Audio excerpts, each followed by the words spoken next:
Good morning. I could say a lot about Pat. Like so many people here, I've known him for years. The first time I met him, he pepper sprayed me. That was when I was in the academy, not because he disliked me. That actually came about 4 years ago when I came to the civil unit, where I was promoted to a sergeant. We got along very well, actually.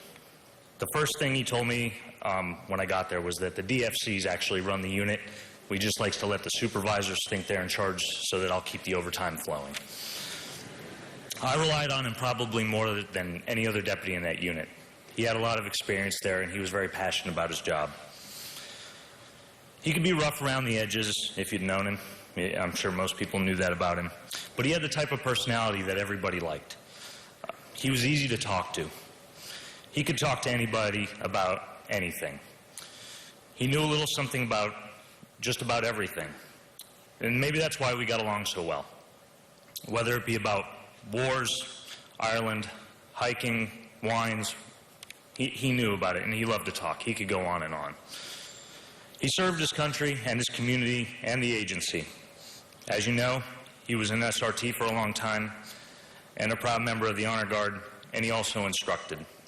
I had to rely on him to teach for me a couple times, and there was no one I trusted more to handle that task for me. I knew he would do it proudly, and I think he was honored that he was asked to do things like that. He took a lot of pride in his job. I once asked him why he wore all the medals that he wore. He told me that, in that special Pat way of speaking, and if you knew, he loved air quotes, he would say, "Oh no, I'd earned every one of these, and I wanted people to know it doesn't matter what unit we work in, what assignment we have, that some of us bust our backsides doing this job, and people should know it." I couldn't agree more.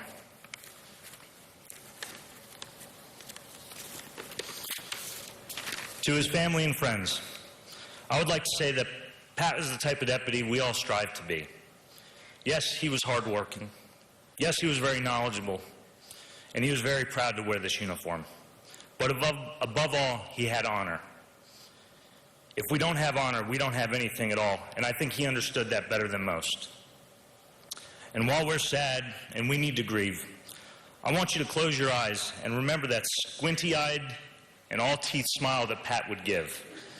And remember that he would want us to move on, to live life to its fullest and not dwell on the past. In closing, I would like to say to Pat, I know wherever you are, I'm sure you're letting know whoever's in charge of what's expected of them and how to do it best. We'll take care of the rest down here. Thank you.